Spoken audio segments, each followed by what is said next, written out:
मेरी भाभी रोज मुझसे 1 किलो मसूर की दाल मंगवाती थी, मगर उस वक्त मैं बहुत हैरान हो जाती जब भाभी उस दाल को बिना पकाए ही अपने बेडरूम में ले जाती और जब बाहर निकलती तो वो लंगड़ा लंगड़ा कर चलती और कहती कि दाल बहुत अच्छी थी।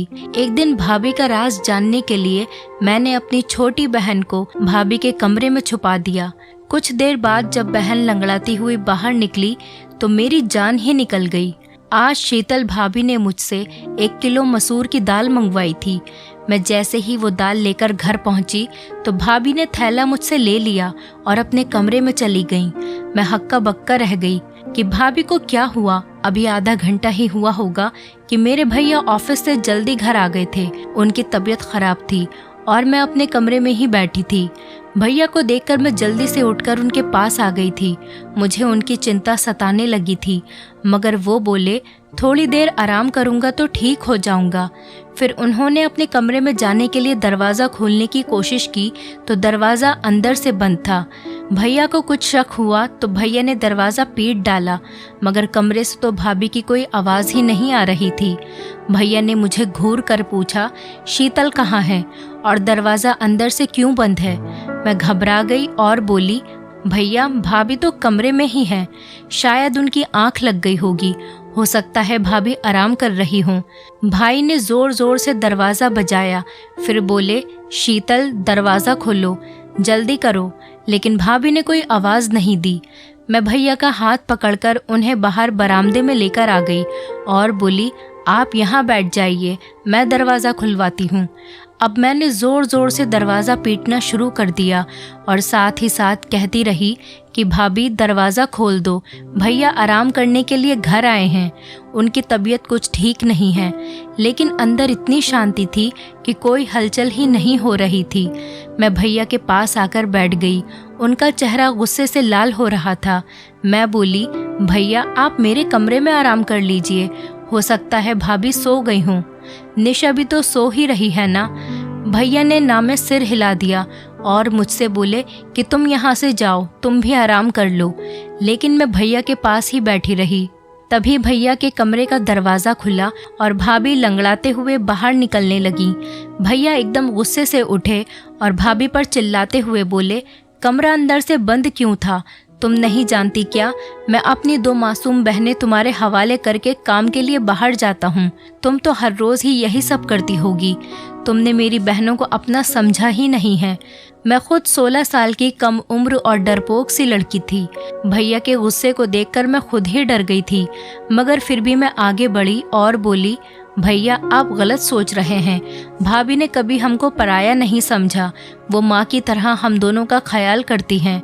शायद आज भाभी की तबीयत खराब हो, इसीलिए वो सो गई होंगी।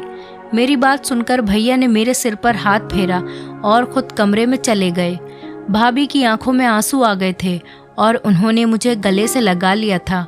वो बोली, शुक्रिया स्नेहा।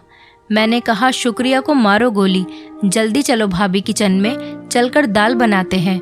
भाभी एक पल के लिए परेशान हो गई थी। वो बोली, स्नेहा दाल तो मैंने खा ली है, तुम अपने कमरे में जाकर पढ़ाई करो। भाभी लंगड़ाते हुए किचन में चली गई थी। मैं हैरान होकर वहीं खड़ी थी कि भाभी ने मुझसे झूठ क्यों बोला कि उन्होंने दाल को खा लिया है, क्योंकि मैंने अपनी आंखों से देखा था कि वो कच्ची दाल अपने कमरे में लेकर गई थी। मैं अपने कमरे में आ गई और पढ़ते पढ़ते ना जाने मेरी कब आंख लग गई थी और फिर सुबह को घबराकर मेरी अचानक से आंख खुली। मेरे साथ साथ निशा भी जाग गई थी और अब हम दोनों किचन में जाकर भाभी की मदद करने लगे। आज भाभी भी मुझे बड़ी बेचैन सी और खोई खोई सी लग रही थी। भैया भी किचन में आ चुके थे। अब भैया भी रिलैक्स लग रहे थे, भाभी से आराम से बातें कर रहे थे। मैंने ये सोचकर ये सब नज़रअंदाज कर दिया था कि ये सब मेरा वहम ही होगा। सुबह मैं जल्दी उठकर कॉलेज के लिए तैयार हो गई और भैया के साथ ही चली गई थी। वो ऑफिस जाते हुए मुझे भी अपने साथ लेकर जाया करते थे। मैं और निशा एक ही कॉलेज में एक साथ पढ़ते थे। उसकी फर्स्ट ईयर के एग्ज़ाम हो चुके थे, इसीलिए उसकी छुट्टियां चल रही थीं, जबकि मैं सेकंड ईयर में थी और मेरे एग्ज़ाम के लिए अभी 3 महीने बाकी थे। कॉलेज से घर आने के लिए मैं बस में सफ़र करती थी। मैं जैसे ही घर पहुंची तो मुझे लगा ही था जैसे भाभी मेरे इंतज़ार में ही बैठी होंगी। वो मुझे देखकर फ़ौरन ही कहने लगी कि स्नेहा, जल्दी से यूनिफॉर्म बदल लो और मुझे 1 किलो मसूर की दाल लाकर दे दो। फिर वो अपने कमरे से पैसे लेने के लिए चली गई थी। भाभी की लंगड़ाहट भी ख़त्म हो चुकी थी। मैं जल्दी से मुंह हाथ धोकर भाभी के पास आ गई थी। मैं शीतल भाभी से पैसे लेकर 1 किलो मसूर दाल लेकर आई थी। आज मैंने भाभी को थैला पकड़ाते हुए कहा, भाभी आज प्लीज़ दाल चावल बना लीजिएगा। मेरी भाभी के चेहरे का रंग एक पल के लिए फीका पड़ गया था। फिर उन्होंने हाँ में सिर हिला दिया और दाल अपने कमरे में लेकर चली गईं। मुझे एकदम से अजीब सा लगा था कि ऐसा कैसे हो सकता है कि कच्ची दाल अपने कमरे में कौन लेकर जाता है। फिर मैं यही सब सोचती हुई अपने कमरे में आ गई थी और पढ़ने लगी। शाम के वक्त भैया ऑफिस से आए तो मेरे और निशा के लिए खाने पीने का सामान लेकर आए थे। भैया की आवाज़ सुनकर भाभी भी अपने कमरे से निकल कर आ गई और वो लंगड़ाकर चल रही थी। मैं हैरान रह गई कि पहले तो भाभी के पैर की लंगड़ाहट ख़त्म हो गई थी, अब दोबारा वो क्यों लंगड़ा रही हैं। मुझे भाभी पर शक हुआ, कहीं भैया को दिखाने के लिए नाटक तो नहीं करती। लेकिन जब मैंने भाभी के चेहरे की तरफ देखा तो साफ साफ पता चल रहा था कि वो बड़ी तकलीफ़ में हैं। मैंने अपनी सोच को फ़ौरन बदला और भाभी के पास गई और उनसे पूछने लगी कि उनके पैर में क्या हुआ है, तो वो चुप हो गई थी। भैया को बड़ी भूख लगी थी, इसलिए भाभी फटाफट किचन में चली गई थी और मैं अक्सर किचन में भाभी को मदद करती थी। आज भी मैं उनकी मदद के लिए किचन में चली गई। मैंने कहा, भाभी दाल चावल के बारे में सोच सोचकर बड़ी भूख लग रही है। भाभी ने मेरी तरफ बड़ी अजीब सी नज़रों से देखा था। भाभी कहने लगी, आज तो मैंने घर में आलू की सब्जी बनाई है, दाल तो मैं कब का खा गई, बहुत ही अच्छी दाल थी। ये सुनकर मैं हक्का बक्का रह गई थी। एकदम ही मेरा दिल भर आया और मैं सब कुछ छोड़ छाड़ कर अपने कमरे में आ गई थी। मैं अपनी सोचों में गुम थी, लेकिन निशा को देखकर मैं एकदम से चौंक गई थी, क्योंकि वो अपनी पुरानी फर्स्ट ईयर की किताब खोलकर बैठी थी। मैंने उससे कहा कि जब पढ़ने के दिन थे तब तो तूने पढ़ाई से जान बचा ली, अब क्या फ़ायदा इस पढ़ाई का। मैंने निशा से किताबें छीनने के लिए हाथ आगे किया तो उसने मेरा हाथ झटक दिया था और एकदम गुस्से से बोली, कभी तो मेरी जान बख्श दिया करो, हर वक्त मेरी माँ बनने की कोशिश मत किया करो। आप सिर्फ मुझसे 2 साल बड़ी हैं, 20 साल नहीं, जो मेरे हर मामले में टांग अड़ाती फिरती हो। मुझे निशा से इस तरह के बर्ताव की बिल्कुल भी उम्मीद नहीं थी। निशा ने तो कभी मेरे साथ इस तरह की बात नहीं की थी। मैं उसे छोड़कर भैया के पास आकर बैठ गई थी। भैया मुझसे पढ़ाई के बारे में पूछने लगे, जबकि मेरा सारा ध्यान भाभी की टांग पर था। वो भैया के सामने आने का टाल रही थी और बहुत मुश्किल से कोशिश कर रही थी कि वो लंगड़ाकर न चले। भैया ने मुझे जब यूँ सोच में गुमसुम पाया तो परेशानी की वजह पूछने लगे। मैंने बिना कुछ सोचे समझे ही भैया को बता दिया कि निशा ने मेरे साथ बदतमीज़ी की है। भाई ये बात सुनकर हैरान हो गए थे। फिर उन्होंने निशा को आवाज़ देकर बाहर बुलाया और बोले कि तुम हर वक्त कमरे में क्यों घुसी रहती हो, बाहर आकर हम सबके साथ क्यों नहीं बैठती। भैया के शब्द अभी मुंह में ही थे कि निशा ने ज़ोर ज़ोर से रोना शुरू कर दिया था। वो बोली, पिताजी खुद तो इस दुनिया से चले गए, लेकिन मुझे दर दर की ठोकरें खाने के लिए छोड़ गए। भैया कहता है कमरे में मत बैठो, भाभी कहती हैं घर के कामों में हाथ बटाओ, जबकि मेरी बहन तो मेरी दुश्मन ही बनी हुई है। भैया निशा की हालत देखकर हैरान रह गए थे। फिर भैया उठे और निशा को गले लगाकर प्यार करने लगे और बोले, निशा तुम जानती हो कि मैंने तुम्हें कभी भी अपनी बहन नहीं समझा, हमेशा अपनी बेटी ही समझा है, फिर तुम इस तरह की बातें क्यों सोचने लगी हो। निशा कुछ भी बोले बिना सिर्फ रोती चली जा रही थी। हम सब भी परेशान हो गए थे। फिर अचानक ही उसने अपने आंसू पोंछ लिए और हमसे माफ़ी मांगकर कमरे में चली गई थी। भैया ने भाभी को आवाज़ देकर बुलाया और बोले, शीतल आजकल निशा घर में ही होती है, ये इतनी चिड़चिड़ी क्यों हो गई है। भाभी का चेहरा एकदम ही सफ़ेद पड़ चुका था, वो बड़ी डरी हुई लग रही थी। वो बोली, सुनील निशा हर वक्त कमरे में ही बैठी रहती है, इसलिए मैंने 1-2 बार उसे बोला था कि घर के कामकाज में थोड़ी मेरी मदद कर दिया करो, इस तरह से तुम बोर भी नहीं होगी। शायद उसे मेरी बात बुरी लगी होगी। भैया कुछ सोचने लगे थे, जबकि ना जाने मुझे ऐसा क्यों लगा जैसे शीतल भाभी हमसे कुछ छुपा रही थी। बात सिर्फ इतनी ही नहीं थी, कुछ ना कुछ गड़बड़ तो ज़रूर थी। अगले दिन भैया हमारे कमरे के लिए टीवी लेकर आए, अच्छी अच्छी मूवीज़ ले आए, किताबें और नॉवेल्स भी लेकर आए और लाकर निशा के हाथ में थमा दी थी। और भैया कहने लगे, आज के बाद तुम घर में बोर नहीं होगी। फिर कैरम भाभी के हाथ में दे दिया और बोले, शीतल तुम और स्नेहा कैरम खेल लिया करो। ये देखकर भाभी भी मुस्कुरा गई थी। मैं जब कमरे में आई तो निशा मुझे बड़ी जोश में लग रही थी। स्नेहा, मैं सारा दिन फिल्में देख लिया करूंगी, तुम पढ़ाई में ध्यान लगाती रहना। मेरा दिल भी ललचा गया था। भैया निशा के लिए तो बच्चों वाली फिल्में भी लेकर आए थे। मैं देर रात तक जागकर पढ़ाई करती थी। एक दिन मैं पढ़ाई कर रही थी, तब मैंने भाभी को अपने कमरे से निकलते हुए देखा। वो तेज तेज कदमों से चलती हुई छत पर चली गई थी। ना जाने इतनी रात को छत पर क्या करने गई थी। मैं तो बड़ी परेशान हो गई थी। मैं पढ़ाई वगैरह सब भूलकर बाहर ही देखती रह गई थी। तकरीबन 1 घंटा छत पर बिताकर भाभी अपने कमरे में वापस चली गई थी। आखिर ये सब हो क्या रहा था? मैं इस फिक्र में घुलती जा रही थी, जबकि मेरा दिल पढ़ाई में नहीं लग रहा था। मैं कॉलेज से जैसे ही वापस आई तो भाभी ने मुझे पैसे थमा दिए और फिर से मुझे 1 किलो मसूर दाल लाने के लिए भेज दिया था। मैं कपड़े बदलने कमरे में गई तो ये देखकर दंग रह गई कि निशा फर्स्ट ईयर की किताबें फिर से पढ़ रही थी। मुझे देखकर वो इस तरह चौंक गई थी और झट से वो किताब सहित कमरे से बाहर निकल गई थी। मैंने सोचा कि पहले भाभी की दाल ला देती हूँ, फिर निशा को तो बाद में देखूंगी। मैं दाल ले आई तो भाभी ने मुझसे थैला ले लिया और कोई भी बात किए बिना वो अपने कमरे में चली गई और अंदर से दरवाज़ा बंद करके कुंडी लगा ली। मैंने सब कुछ नज़रअंदाज किया और निशा की खबर लेने के लिए कमरे में गई तो वो मुझसे कहने लगी, स्नेहा तुम भाभी को ये रोज़ रोज़ दाल लाकर मत दिया करो। उसकी ये बात सुनकर मैं हैरान रह गई कि वो ऐसा क्यों कह रही है।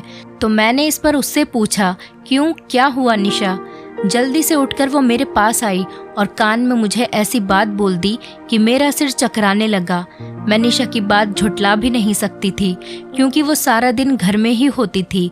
उसे तो भाभी के हर काम की बराबर जानकारी होती थी। मैंने निशा को कसम देकर मना कर दिया कि वो फिलहाल इस बात को किसी से भी ना कहे।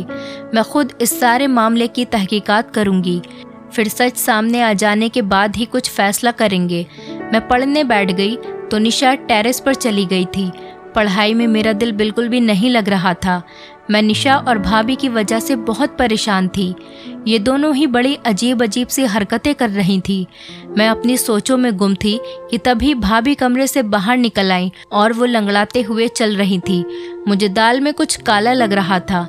मैंने भाभी से कहा, भाभी दाल कहाँ गई? तो भाभी बोली कि वो तो मैंने खा ली, बड़ी ही अच्छी दाल थी। तो ये सुनकर मैं चुप हो गई और फिर भाभी लंगड़ा लंगड़ा कर चलती हुई घर के काम कर रही थी। तब अचानक मुड़कर बोली, निशा कहाँ है? तो मैंने उन्हें बताया कि वो छत पर गई है। ये सुनकर भाभी के चेहरे का रंग अचानक ही उड़ गया था। वो लंगड़ाती हुई छत की तरफ जाने लगी थी। मैंने सिर झटक दिया और अपनी किताब उठा ली। ये दोनों तो पागल हैं, मुझे भी पागल कर देंगी। लेकिन मेरा दिल पढ़ाई में नहीं लग रहा था। भाभी को छत पर गए हुए बहुत देर हो गई थी। मैं भी उन दोनों के पीछे ही छत पर चली गई। सीढ़ियों पर चढ़ते हुए मैं भाभी की आवाज़ आसानी से सुन सकती थी। भाभी निशा को बुरी तरह से डांट रही थी। निशा के रोने की आवाज़ भी आ रही थी। मेरा दिल अपनी बहन के लिए टूट सा गया था। मैं जैसे ही छत पर पहुंची तो भाभी मुझे देखकर डर गई थी।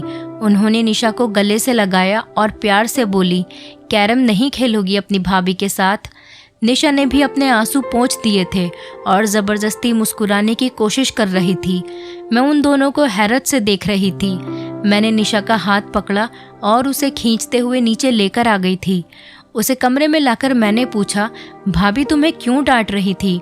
निशा घबरा गई और बोली, नहीं तो भाभी मुझे क्यों डांटेंगी, बल्कि वो तो मुझसे बहुत प्यार करती हैं। मैं कुछ सोचकर चुप हो गई थी। मैंने कहा, निशा मुझे तुम्हारी मदद की ज़रूरत है। मैं भाभी का राज जानना चाहती हूँ। उस दिन तुमने जो मुझे बात बताई थी वो सिर्फ तुम्हारा वहम था, लेकिन मैं चाहती हूँ कि तुम मुझे असली सबूत ला कर दो। कल जब मैं भाभी को दाल ला कर दूंगी तो तुम उनके कमरे में छुपकर देखना कि वो दाल कैसे खाती हैं और फिर लंगड़ाकर क्यों चलने लगती हैं। मेरी बात सुनकर निशा एकदम से मुस्कुरा गई थी। वो बोली, स्नेहा, मैं तुम्हारा साथ दूंगी। अगले दिन कॉलेज से वापस आते समय मैं अपने दिमाग में सारा प्लान फिट करके आई थी। घर पहुंची तो मैंने भाभी को मेरा इंतज़ार करते हुए पाया था। वो बोली, स्नेहा, जल्दी से दाल लाकर दे दो। मैं मुंह धोने के लिए कमरे में चली गई और निशा को भी समझा दिया कि जैसे ही भाभी को आवाज़ देकर मैं बुला लूँगी तुम उनके कमरे में जाकर छुप जाना। उसने हाँ कह दिया था। मैंने भाभी को आवाज़ दी और कहा, भाभी, दाल अब महंगी हो गई है, थोड़े पैसे और देने पड़ेंगे। भाभी मुस्कुराकर बोली, तो फिर क्या हुआ, मैं अभी लाकर देती हूँ पैसे। इतनी देर में निशा भाभी के कमरे में जाकर छुप गई थी। मैं दाल ले आई थी। भाभी ने खुशी खुशी वो दाल मुझसे ले ली और अपने कमरे में चली गई। मैं बाहर बरामदे में बेचैन होकर चक्कर पे चक्कर काट रही थी। 1 घंटे बाद भाभी के कमरे का दरवाज़ा खुला और वो लंगड़ाती हुई कमरे से बाहर आ गई थी। फिर भाभी किचन में चली गई तो निशा भी उनके कमरे से बाहर निकल आई। ये देखकर तो मैं दंग रह गई कि निशा भी आज लंगड़ाकर चल रही थी। मैंने निशा का हाथ पकड़ा और जल्दी से पूछा, निशा, बताओ मुझे क्या मालूम हुआ। निशा बड़ी परेशान सी लग रही थी। वो बोली, स्नेहा, मैंने तो तुम्हें पहले ही बता दिया था कि भाभी हमसे छुप छुप कर घर से निकलती हैं, मगर तुमने मेरी बात का यकीन ही नहीं किया था। वो खिड़की बहुत छोटी है, उससे निकलते वक्त पैर में चोट लग जाती है, इसीलिए भाभी लंगड़ाकर चलती हैं। मैं भी उस खिड़की से निकलकर भाभी के पीछे जाना चाहती थी, मगर इस चोट की वजह से मैं वापस आ गई। मैंने निशा को कसम दी कि वो भैया को इस बारे में कुछ भी न बताए। वो बोली, पागल तो मैं हूँ नहीं जो भाई का घर उजाड़ने का सोचूंगी। मैंने निशा को एक किताब दे दी और बोली कि तुम इसको पढ़ लेना। मैं उसका छोटा सा दिमाग दूसरी तरफ घुमाना चाहती थी, जबकि मैं खुद इस दुविधा में फंस गई थी कि भाभी के बारे में मैं भैया को कैसे बताऊं या फिर ना बताऊं। भाभी हमारे साथ तो बहुत अच्छे से रहती थी, मगर वो मेरे भैया के साथ बेवफाई कर रही थी। यही बातें सोचते सोचते मेरी आंख लग गई थी। न जाने कितनी देर मैं सोती रही। जब भैया के चीखने चिल्लाने की आवाज़ आई तब मैं घबराकर उठ बैठी थी। मेरी तो जान ही निकल गई थी। मैं भागती हुई बरामदे में गई तो मैंने भैया, भाभी और निशा को देखा। मुझे लगा निशा ने भाभी की हकीकत भैया को बता दी, तभी तो वो उन पर गुस्सा कर रहे हैं। मुझे देखकर भैया गुस्से से बोले, स्नेहा, मैं तो तुम्हें बहुत होशियार समझता था, मगर तुम भी इसको नहीं संभाल पाई। भैया का इशारा निशा की तरफ था। मैं जल्दी से आगे बढ़ी और बोली, भैया, हुआ क्या है। भाई की आंखों में आंसू आ गए थे। तुम निशा से मुझे ये पता करके बता दो कि छत पर कौन था जो इससे मिलने के लिए आया था। मैं एकदम ही डर गई थी।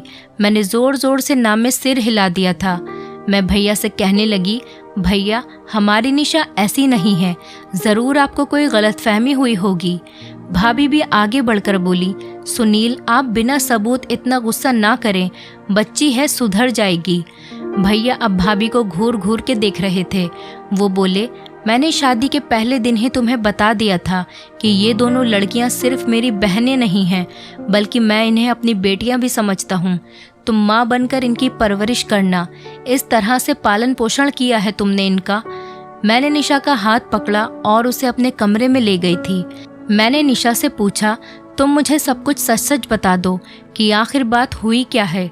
वो रोते हुए कहने लगी कि भाभी चाहती हैं कि हम दोनों उनके पति का घर छोड़कर चली जाएं, इसीलिए वो ये सब करके हमें हमारे भाई की नज़रों में गिराना चाहती हैं। मैं बोली, तुम फिक्र ना करो, हमारे लिए गड्ढा खोदने वाले खुद ही उसमें गिर जाएगी। अगले दिन मैं भैया के साथ कॉलेज जाने लगी तो भैया बड़े खामोश से थे। उनकी आंखों में गुस्सा साफ दिख रहा था। मैंने भैया से कहा, भैया, आज आप ऑफिस से आधी छुट्टी लेकर मुझे कॉलेज से लेने के लिए आ जाइएगा। मैं एक हकीकत आपके सामने रखना चाहती हूँ। भैया कुछ कहे बिना ही चले गए थे, मगर ये उनकी मेहरबानी थी कि वो मुझे लेने के लिए आ गए थे। मैंने उनसे कहा कि वो घर से बाहर ही रहें जब तक मैं इशारा करके उन्हें ना बुलाऊं, तभी वो आए। मैं जैसे ही घर गई, भाभी ने दाल का ऑर्डर दे दिया।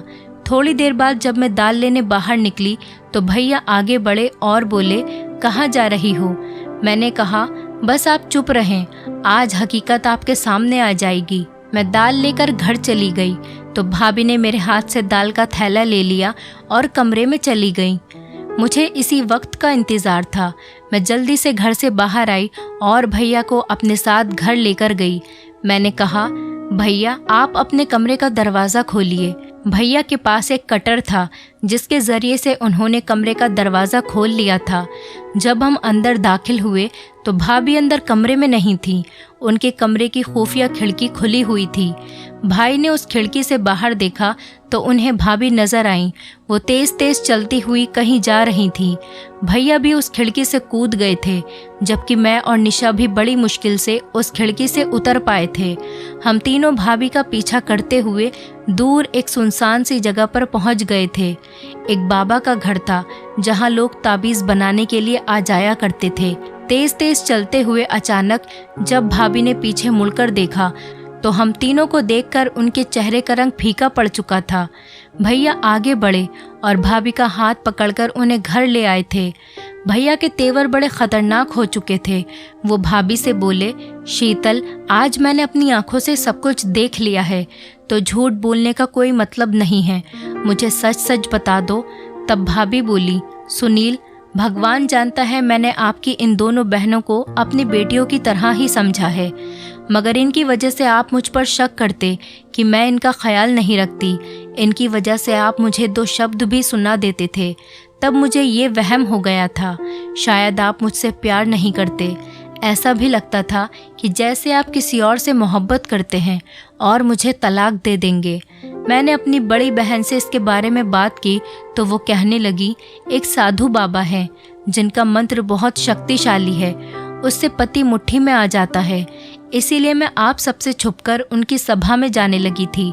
साधु बाबा ने कहा था कि पूरे 30 दिन तक 1 किलो मसूर की दाल पर मंत्र का प्रयोग करना है और वही दाल नहर के किनारे फेंक देनी है।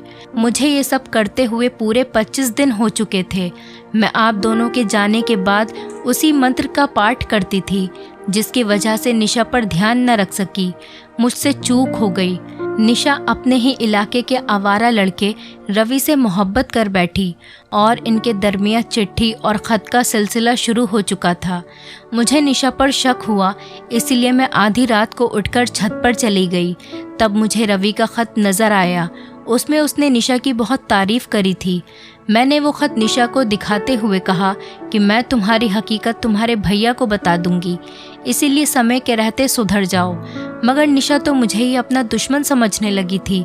मैं ये ठान चुकी थी कि 30 दिन बाद ये प्रक्रिया पूरी हो जाएगी और मेरी मन्नत भी। इसके बाद मैं निशा से सख्ती से पेश आऊँगी, मगर ये व्रत पूरा होने से पहले ही आप मेरा राज जान चुके हैं। मैं आपसे माफ़ी चाहती हूँ कि मैं निशा का ख्याल नहीं रख पाई। मैंने निशा की तरफ देखा तो वो शर्म के मारे सिर झुकाकर खड़ी थी। भैया ने आगे बढ़कर निशा के सिर पर हाथ रख दिया और बोले, बेटा, अगर रवि अच्छा लड़का होता तो मैं उसकी शादी तुम्हारे साथ खुद करवा देता, मगर वो बहुत बुरा इंसान है। इलाके की हर लड़की के ऊपर उसकी नज़र है। निशा रोने लगी और बोली, भैया, घर में सूनापन और अकेलापन था, इसकी वजह से मैं इस गलत राह पर चल बैठी, वरना मुझे रवि में कोई दिलचस्पी नहीं है। भैया मुस्कुरा दिए थे। उनके सर से भारी बोझ उतर गया था। फिर उन्होंने हम दोनों को कमरे में भेज दिया था। यकीनन अब भाभी की खबर लेने वाले थे। वो भाभी को हमारे सामने कभी नहीं डांटते थे। मैंने कहा, भैया आप भाभी को कुछ मत कहना, वो हमारी माँ जैसी है।